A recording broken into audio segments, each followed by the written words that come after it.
దేశవ్యాప్తంగా సంక్రాంతి వేడుకలు ఘనంగా జరుగుతున్నాయి. తెలుగు రాష్ట్రాల్లో సంక్రాంతి, పంజాబ్లో లోహ్రీ, అస్సాంలో బిహు, తమిళనాడులో పొంగల్ ఇలా ఒక్కో రాష్ట్రంలో ఒక్కో విధంగా సంబరాల్ని చేసుకుంటున్నారు.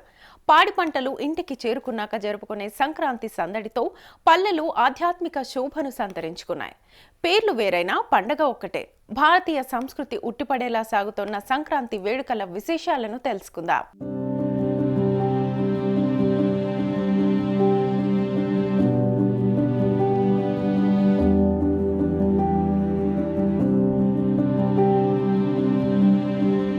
దేశవ్యాప్తంగా చేసుకునే అతిపెద్ద పండుగ మకర సంక్రాంతి.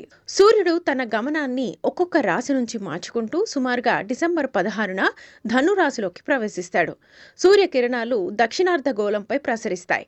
జనవరి 15న పుష్యమాసం అంటే జనవరి 14 అర్ధరాత్రి 2 గంటల 6 నిమిషాలకు మకర రాశిలోకి ప్రవేశించడం ద్వారా తన గమనాన్ని దక్షిణం నుంచి ఉత్తరం వైపుకు మార్చుకుంటాడు. ధనురాశిలో ఉత్తరాషాఢ నక్షత్రంలోని 2వ పాదంలోకి ప్రవేశించడమే మకర సంక్రమణం లేదా మకర సంక్రాంతి. ఈ విధంగా సంవత్సరంలో 12 సంక్రాంతులు వస్తాయి. కానీ వీటిలో భూమి అక్షం సూర్యుడి వైపు ఉండే కోణం దూరాన్ని బట్టి ఉత్తరం వైపునకు మారే సంక్రాంతికే ప్రాధాన్యత. పగలు ఎక్కువ, రాత్రి తక్కువ ఉండే దిశగా సూర్యకిరణాల ప్రసారం ప్రారంభమవుతుంది. మన దేశం ఉత్తరార్ధగోళంలో కర్కాటక రేఖకు దగ్గరగా ఉండడంతో చలికాలం నుంచి వేసవికాలం వైపు ప్రయాణం ప్రారంభమవుతుంది.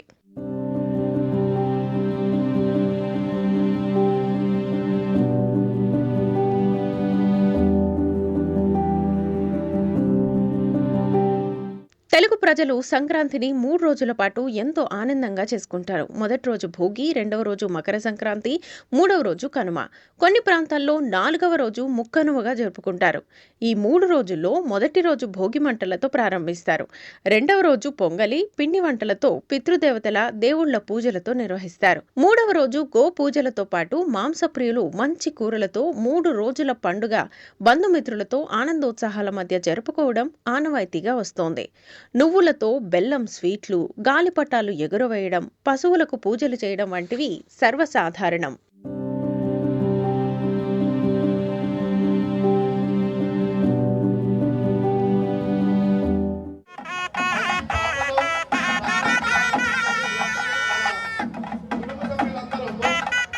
అస్సాంలో సంక్రాంతిని బిహు పేరుతో పిలుచుకుంటారు. ఈ రాష్ట్రంలో కూడా 3 రోజుల పాటు నిర్వహిస్తారు.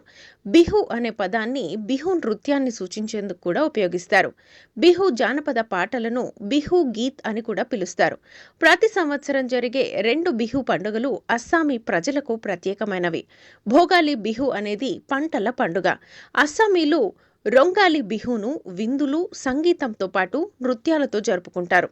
పిల్లలు పూలదండలు ధరించి గ్రామీణ వీధుల గుండా వెళుతూ నూతన సంవత్సరాన్ని స్వాగతిస్తారు.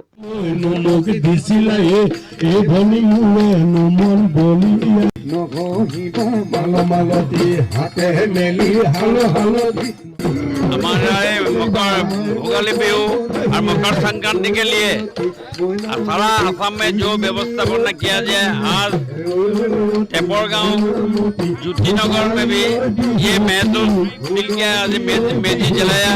मेजी में हम लोग का जो परंपरा है, ये परंपरा लेके हमें आगे का दिन में कैसे आगे बढ़ना है, क्या करना है।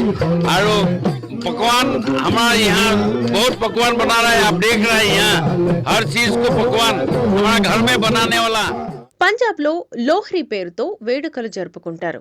పల్లెలు, పట్నాల్లో వేడుకలు ఘనంగా నిర్వహిస్తారు. కుటుంబ సభ్యులు, బంధుమిత్రులతో కలిసి సంప్రదాయ నృత్యాలు చేయడం పంజాబీల ప్రత్యేకత. బీహార్లో మకర సంక్రాంతి సందర్భంగా గంగా స్నానం చేయడం ఆనవాయితీ. దీంతో గంగా నది తీరంలోని నగరాలు, పల్లెలు సంక్రాంతి శోభను సంతరించుకుంటాయి. బీహార్లో సంక్రాంతిని ఖిచడి పర్వ్ లేదా సక్రాత్ అని పిలుస్తారు. ఈ రోజున బియ్యం, పప్పు, కూరగాయల మిశ్రమం తినడం, నదీ స్నానాలు చేయడం, నువ్వులు, బెల్లం, పెరుగుతో చేసిన వంటకాలు ప్రత్యేకం. గంగా స్నానం చేసి సూర్యారాధన చేయడం ప్రధానంగా సాగుతుంది.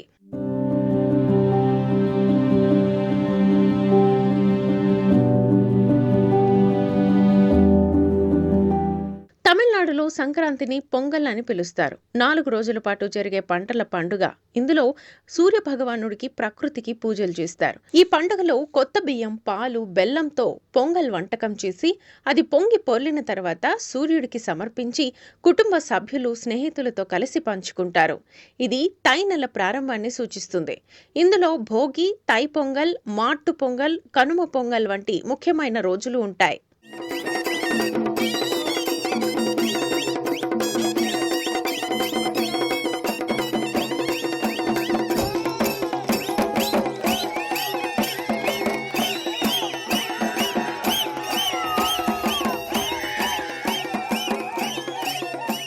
ஜல்லிமாடு மாதிரி சின்ன சின்னதாக பிடிக்கிற மாதிரி கலாச்சார நிகழ்ச்சிகள் அழிந்துவிடக் கூடாது, பொங்கலும் விழிப்புணர்வு ஏற்படுத்த வேண்டும் என்பதற்காக 11 தொகுதியிலுமே உண்மையான சமத்துவ பொங்கல். இந்த மதத்தை சார்ந்தவங்க 3 பேர்த்த நிக்க வச்சுட்டு கடமைக்கு நான் பொங்கல் வைக்கிறதுலாம் கடந்து உண்மையில எல்லாமே உள்ள கலந்துருக்காங்க. இது உள்ள எல்லா இனம், எல்லா மதம், எல்லா ஜாதி எல்லாமே கலந்துருக்காங்க. நாங்க யாருமே பிரிச்சு காட்டாம. గుజరాత్లో సంక్రాంతిని ఉత్తరాయణం అని పిలుస్తారు. ఇది 2 రోజుల పాటు జరిగే అతిపెద్ద పండుగ. ముఖ్యంగా రంగురంగుల గాలిపటాలు ఎగురవేయడం, అంతర్జాతీయ గాలిపటాల ఉత్సవాలతో సంబరాలు జరుపుకుంటారు. అహ్మదాబాద్లోని జగన్నాథ దేవాలయంలో జరిగిన ప్రత్యేక పూజా కార్యక్రమాల్లో కేంద్ర హోంమంత్రి అమిత్ షా పాల్గొన్నారు. ఒడిశాలో సంక్రాంతిని మకర సంక్రాంతిగా జరుపుకుంటారు. ఇది సూర్యుడు మకర రాశిలోకి ప్రవేశించే రోజు. దీనిని పంటల పండుగగా, కొత్త సంవత్సర ప్రారంభంగా భావిస్తారు. ఇందులో మకర చౌల, మకర చౌరాసియా భేష అంటే ఇది సూర్యుడు మకర రాశిలోకి ప్రవేశించే రోజు. దీనిని పంటల పండుగగా, కొత్త సంవత్సర ప్రారంభంగా భావిస్తారు. ఇందులో మకర చౌల, మకర చౌరాసియా భేషతో జగన్నాథుడికి అలంకరణ చేస్తారు. వివిధ ఆలయాల్లో ప్రత్యేక పూజలు, మకర జాతరలు ప్రధానంగా ఉంటాయి. ప్రజలు కొత్త పంటలను దేవుడికి నివేదించి పవిత్ర స్నానాలు చేసి సంప్రదాయ వంటకాలు చేస్తూ సంబరాలు చేసుకుంటారు. ఉత్తరప్రదేశ్లో సంక్రాంతిని ప్రధానంగా మకర సంక్రాంతి లేదా కిచిడి పర్వ్ అని పిలుస్తారు. గంగా నదిలో పుణ్య స్నానాలు చేసి బియ్యం, పప్పులతో చేసిన కిచిడి వంటకాన్ని సూర్య భగవానునికి నివేదిస్తారు. అయోధ్యలో రామ మందిరాల్ని ప్రత్యేకంగా అలంకరిస్తారు. బాలరాముడి దర్శనం కోసం భక్తులు వేలాదిగా తరలి వస్తున్నారు. दर्द है धर्म का प्रचार छोड़ने का, दर्द है कि धर्म के ही लोगों का विरोध झेलने का, दर्द है कि जो सोचा नहीं था वो सब हो रहा है, उसका दर्द तो है. మధ్యప్రదేశ్లోని ఉజ్జయినిలో మకర సంక్రాంతి సందర్భంగా మహాకాల్ దేవాలయంలో ప్రత్యేక పూజలు నిర్వహించారు. దేశంలోని వివిధ ప్రాంతాల నుంచి మహాకాలుడి దర్శనార్థం భక్తులు భారీగా తరలివచ్చారు.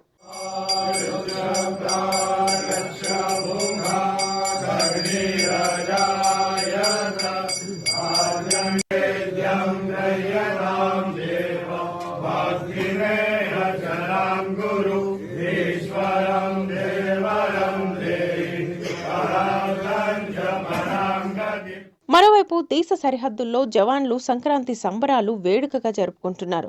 ఆయా రాష్ట్రాల సంప్రదాయాలకు అనుగుణంగా నృత్యాలు చేస్తూ పాటలు పాడారు.